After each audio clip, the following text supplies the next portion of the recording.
All right, for this lesson, we're just showing what we know. We know two ways to determine if something is a function. We can use the vertical line test, or we can look at a table and make sure that none of our x's are repeating. So we need to circle the functions and we need to explain why each.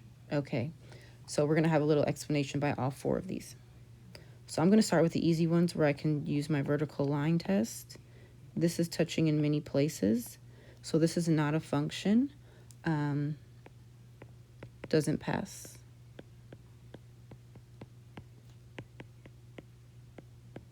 Doesn't pass VLT. All right, I'm going to look for x's to be repeating 0, 2, 4, 6, 7, 8. This is a function. Function. No x values repeat. This one, I'm going to draw a couple. This one is a function. Passes vertical line test. And then this last one, I don't like these. I'm going to put this in a table. X, Y, X's are the A's, or these letters over here. So I have A, B, C. A goes to D. B goes to E. C also goes to E. Nothing goes to F. So I don't have any X values going repeating. So this one is a function. No x values repeat. So 3 functions, 1 is not a function. Practice problem 2. Which best supports the claim that graph B is a function, but A is not? Okay, so I know A is not a function. Doesn't pass vertical line test. Also, that means this x value, whatever it is, that x value repeats. So, not function, just so I can see it visually. Function. All right, which of these are telling me that B is a function and A is not? B contains only positive values for x. That has nothing to do with being a function, and it's not true because all these x values are negative, so that doesn't make sense.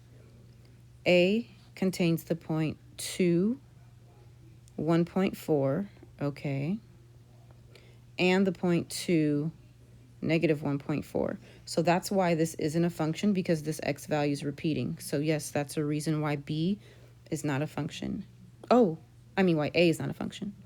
Graph B doesn't have any y values that repeat. We don't care about y values.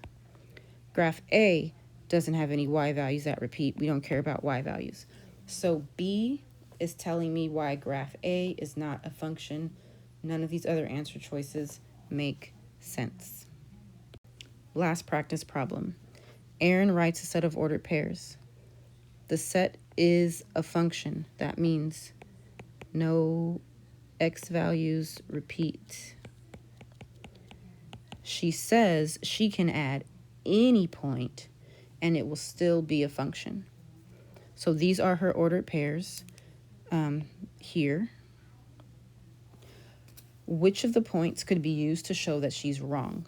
So which point can I choose down here that's going to make this no longer a function, which means which point is going to make an x value repeat? So what are my x's? 3, 5, -1, and -6. So I need a point that has one of those x values.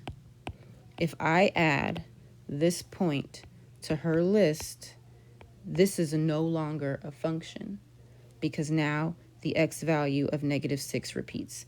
So she's wrong. You can't add any ordered pair. But for part B, what ordered pair can you add for this to still be a function? So remember, x values cannot repeat. X cannot repeat. That's all we care about. So you can pick any y you want. So I'll pick 5. But your x can't be 3, 5, -1, or -6. So I'll just pick 9. That works. I could have picked 9, -3. I don't care if my y's repeat, right?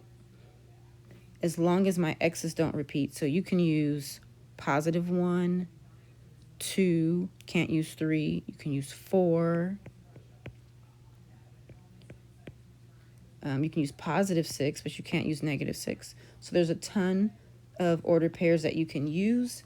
You just cannot use any of the x values that she listed.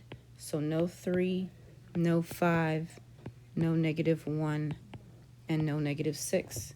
So this is important because you're going to have to do this on your exit ticket.